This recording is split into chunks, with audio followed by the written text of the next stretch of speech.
3 महीने, ये जो नवंबर, दिसंबर, जनवरी, अभी तो दिसंबर पूरा तो निकल गया, लेकिन जनवरी अभी बाकी है, तो 30 दिन आगे जनवरी के रोज सवेरे पीते रहिए, और अगले साल का याद रखिए नवंबर, दिसंबर, जनवरी। तो ये 3 महीने पिया तो पूरे साल भर का कचरा निकालता है, और अगले सालों की गारंटी, हार्ट अटैक फ्री। जहां जहां गन्ना होता है वहां गुड़ बन सकता है।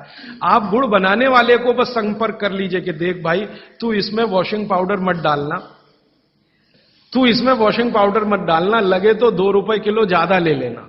तो वो जो 2 रुपए किलो का लालच है वो ही उसको ईमानदार बना देगा। आप ले लो उससे। वो कहता है जी मेरा गुड़ 15 रुपए किलो, आपको मैं 17 रुपए किलो ले लूंगा, तुम इसमें ये जहर मत डालना। और वो 2 रुपए किलो आपने जो ज्यादा दिया वो जिंदगी के लिए कोई घटिया सौदा नहीं है, बहुत फायदे का सौदा है। तो गुड़ बनाने वाले इस देश में आज भी हजारों की, लाखों की संख्या में है, गांव गांव में है। आप उनसे संपर्क कर लीजिए और कोई एक गुड़ का केंद्र ही शुरू कर दीजिए। आपके आपस में सब लोगों को, जितने कम से कम 500-700 लोग यहां बैठे हैं, इतने घरों के लिए गुड़ आ सकता है, जरूरत के हिसाब से आपको उपलब्ध हो सकता है। तो ये मत कहिए कि मिलता नहीं, हर चीज इस देश में मिलती है, छोटे छोटे गांवों में भी उपलब्ध है। कुछ लोग गुड़ खाइए, कुछ लोग काकवी खाइए, माने जिसको राब कहते हैं।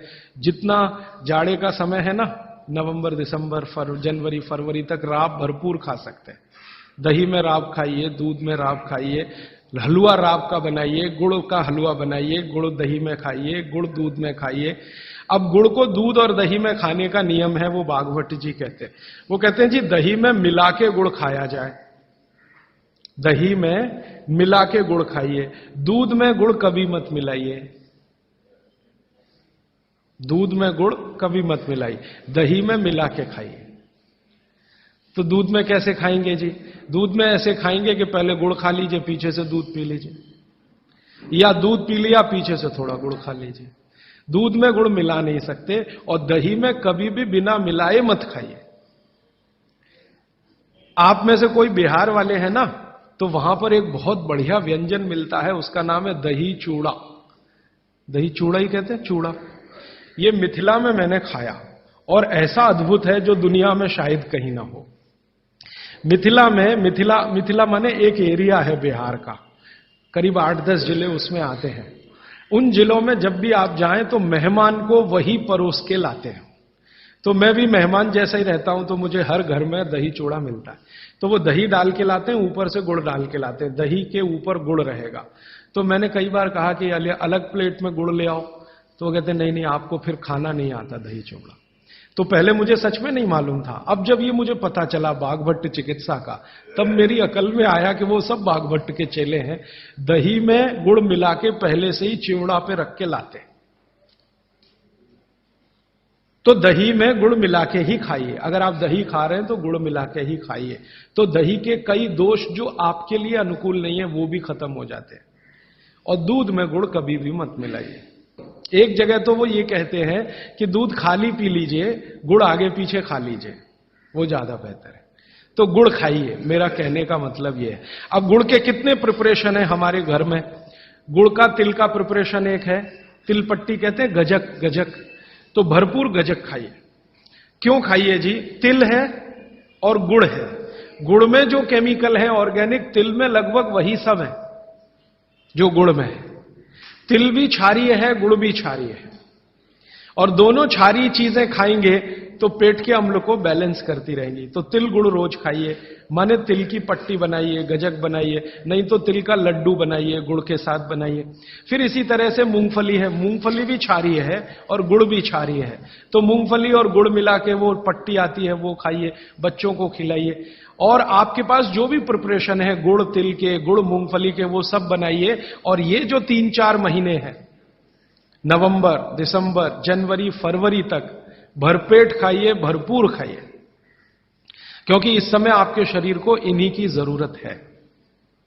तो कफ जिंदगी से बहुत दूर रहेगा। तिल खा रहे हैं, गुड़ खा रहे हैं, मूंगफली खा रहे हैं, कफ बढ़ने की बिल्कुल संभावना नहीं। तो जिंदगी में कफ के रोग आने की संभावना नहीं। अब जानते कफ का सबसे खराब रोग क्या है? मोटापा। मोटापा कम करना है तो भरपेट गुड़ खाइए, भरपेट तिल खाइए, भरपेट मूंगफली खाइए, मोटापा भी कम हो जाएगा। दिवाली के आसपास के जो तीज त्योहार हैं, नवंबर दिसंबर के या अक्टूबर नवंबर के, उनमें जो पकवान बन रहे हैं वो खास तरह के प्रिपरेशन है, बहुत गहरा विज्ञान है। कभी मौका मिला तो इस पे अलग से ही बात करूंगा कि त्योहारों में पकाए जाने वाले जो व्यंजन हैं वो हमारे शरीर को किस तरह की मदद कर रहे हैं।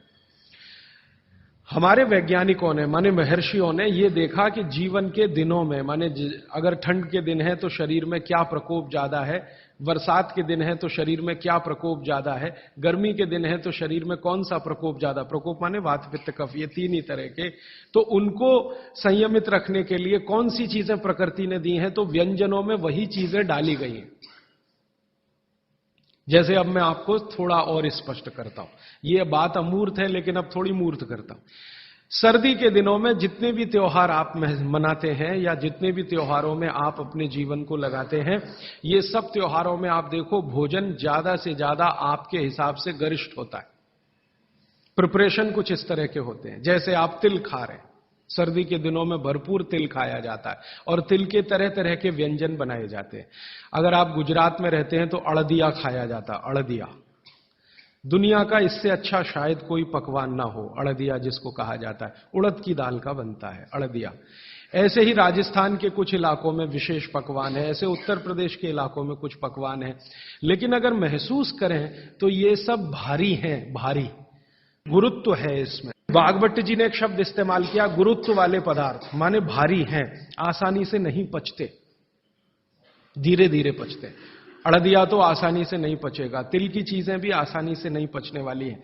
लेकिन जिन दिनों में हम ये खा रहे हैं उन दिनों में शरीर के लिए यही अच्छा है कि कोई चीज आसानी से ना पचे, धीरे धीरे पचे, देर में पचे।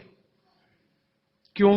अब ये ठंडी के दिन होते हैं तो ठंडी के दिनों में शरीर में पित्त जो है ना थोड़ा कम होता है, पित्त थोड़ा कम होगा, वात ज्यादा बढ़ा हुआ रहेगा और कफ सबसे ज्यादा बढ़ा हुआ रहेगा ठंड के दिनों में। अब कफ सबसे ज्यादा बढ़ा हुआ है तो कफ का असर हमारी जठर अग्नि पर है। अब कफ का असर जठर अग्नि पर है तो जठर अग्नि भी थोड़ी कम रहती है, थोड़ी, जो गर्मियों के दिनों में वो भड़कती है उतनी नहीं होती। तो अगर आपकी जठर अग्नि कुछ कम है, कफ के प्रभाव में है, तो आप भोजन भी ऐसे खाइए जो तुरंत पचने वाले नहीं है, धीरे धीरे पचने वाले हैं, ताकि जठर अग्नि उसके साथ मेल कर ले अपनी गति का। ऐसे समझ लो जठर की गति कम होती है तो खाया जाने वाला खाना भी कम गति से पचने वाला हो तो बहुत अच्छा है। तो सोच समझकर यह तय किया गया कि सर्दी के दिनों में तिल खाना है, सर्दी के दिनों में मूंगफली खानी है, सर्दी के दिनों में गुड़ खाना है, सर्दी के दिनों में घी सबसे ज्यादा खाया जाता है। और आपने अक्सर वैद्यों से सुना होगा सेहत बनानी है तो यही दिन सबसे अच्छे हैं, माने खूब अच्छा अच्छा खाओ। और भगवान का दिया हुआ भी इन महीनों में भरपूर होता है। तिल भी इन्हीं महीनों में आते हैं, मूंगफली भी नई इन्हीं महीनों में आती है, चने भी इन महीनों में नए आते हैं। तो अच्छा खाना खाने का समय यही माना जाता है सर्दियों का। और अच्छा खाना वो जो गुरुत्व वाला है, गुरुत्व वाला वो जो थोड़ा धीरे धीरे धीरे धीरे पचता है। तो कितना बड़ा मेल बिठाकर हमारे लोगों ने हमारे व्यंजनों को त्योहारों के साथ जोड़ा। आज आप काढ़ा पीने जा रहे हैं, वो अर्जुन की छाल का काढ़ा है। अर्जुन की छाल का काढ़ा आप जानते हैं वात को सबसे तेजी से कम करने वाला है। शरीर की जो एसिडिटी होती है ना, रक्त की एसिडिटी, एक होती है पेट की एसिडिटी, उससे भी ज्यादा खराब है रक्त की एसिडिटी। खून की अम्लता ही है जो हार्ट अटैक लाती है। तो रक्त की एसिडिटी को कम करने की दुनिया में सबसे बड़ी ताकत अगर किसी चीज में भागवत जी ने बताई है तो वो अर्जुन की छाल है। तो आज आप काढ़ा पिएंगे अर्जुन की छाल का। और दुर्भाग्य से या सौभाग्य से ये कुछ ऐसा समय है, दिसंबर, जनवरी और नवंबर, ये वात का ही समय है। शरीर में वायु का प्रकोप ठंड के दिनों में ज्यादा होता है। उस समय अगर आप अर्जुन की छाल का काढ़ा दूध में बनाकर पिए तो आपके लिए औषधि है जी। नहीं, गरम गरम गरम, क्योंकि वो औषधि है, भोजन नहीं है। भोजन और औषधि में अंतर बताया। भोजन वो है जो 24 घंटे में आप नियमित रूप से आपके पेट की आवश्यकता के अनुसार खाएं और सालों साल खाते जाएं। औषधि वो है जो थोड़े समय के लिए तात्कालिक प्रभाव के लिए आप पिएं। तो ये काढ़ा औषधि है। सुबह के अगर समय नवंबर, दिसंबर, जनवरी, ये 3 महीने हैं जो वात के महीने माने जाते हैं। फिर गर्मियों के महीने पित्त के महीने आ जाते हैं, फिर बारिश के महीने और उसके आगे थोड़ा महीना कफ का महीना आ जाता है। तो ये वात पित्त कफ के महीने भी होते हैं, जैसे शरीर है वैसे महीने। तो इस महीने के हिसाब से सुबह काढ़ा पी सकते हैं, वात को दूर करने वाली औषधियों का दूध मिलाकर। और गर्म काढ़ा सभी गर्म है, ठंडा काढ़ा कोई है नहीं इस देश में, बनता भी नहीं। तो आप सुबह दूध पीना ही चाहते हैं तो काढ़े के रूप में पीजिए। माने सुबह दूध पीना ही है ना, तो उसमें अर्जुन की छाल का पाउडर डाल के पीजिए। तो 2 फायदे होंगे।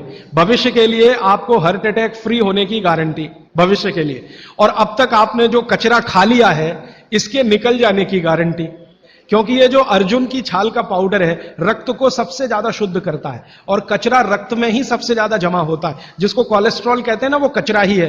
तो अब तक आपके रक्त में जो कोलेस्ट्रॉल जमा है इसको निकालना है बाहर, तो अर्जुन की छाल इसमें सबसे ज्यादा उपयोगी है। अर्जुन की छाल नियमित रूप से आप पीजिए। मैं आपसे विनम्रता पूर्वक कह रहा हूं कि आप सब अपने घर में 3 महीने, ये जो नवंबर, दिसंबर, जनवरी, अभी तो दिसंबर पूरा तो निकल गया लेकिन जनवरी अभी बाकी है, तो 30 दिन आगे जनवरी के रोज सवेरे अर्जुन की छाल का पाउडर दूध में डालकर पीते रहिए। और अगले साल का याद रखिए, नवंबर, दिसंबर, जनवरी, तो ये 3 महीने अर्जुन की छाल पिया तो पूरे साल भर का कचरा निकालता है और अगले सालों की guarantee, heart attack free. Quantity कितनी रहनी चाहिए? 1 गिलास दूध तो आधा चम्मच अर्जुन की छाल का पाउडर, आधा चम्मच माने टी स्पून। और इसमें अगर गुड़ मिलाएंगे तो बहुत अच्छा। गुड़ नहीं मिले तो एक गुड़ जैसी चीज आती है काकवी, काकवी आप समझते हैं? गुड़ को बनने से पहले की स्टेज है, वो तरल गुड़ होता है, तरल गुड़, लिक्विड फॉर्म का गुड़, वो काकवी कहलाता है। तो या तो काकवी या तो गुड़, नहीं मिले तो खांड, खांड आप समझते हैं? और कुछ भी नहीं मिले तो बूरा, शक्कर नहीं, क्योंकि बागवती जी की सूची में कहीं शुगर नहीं है, क्योंकि शुगर बनती नहीं थी। 3500 साल पहले गुड़ बनता था, काकवी बनती थी, खांड बनती थी, बूरा बनता था। चीनी बनना 200-250 साल से शुरू हुआ है। जी मिश्री बहुत अच्छा, बहुत अच्छा आपने कहा, मुझे भूल गया, मैं आपसे पहले ही कहना चाहता। मिश्री, मिठाइयों में मिश्री सबसे ऊंचे स्थान पर है, गुड़ से भी ऊंची है मिश्री। तो मिश्री मिले शुद्ध तो वो डालिए आपके अर्जुन की छाल और दूध के काढ़े में, नहीं तो गुड़ डालिए, नहीं तो काकवी डालिए, नहीं तो खांड डालिए, अंत में कुछ नहीं मिलता तो बूरा डालिए। और बूरा वो वाला जो राजस्थान में बनता है, बिहार में बनता है, उत्तर प्रदेश में, यहां का नहीं, चीनी को पीस के बूरा, वो चीनी ही है, बूरा नहीं है। सोंठ है तो बहुत अच्छा है। सोंठ जो है, अर्जुन छाल सोंठ अगर मिला के उपयोग करें तो सर्वोत्तम वातनाशक काढ़ा होता है, सर्वोत्तम। अर्जुन छाल और सोंठ दोनों का ही गुण है वात को खत्म करने का, तो वात के रोगी तो जरूर पिए इसको।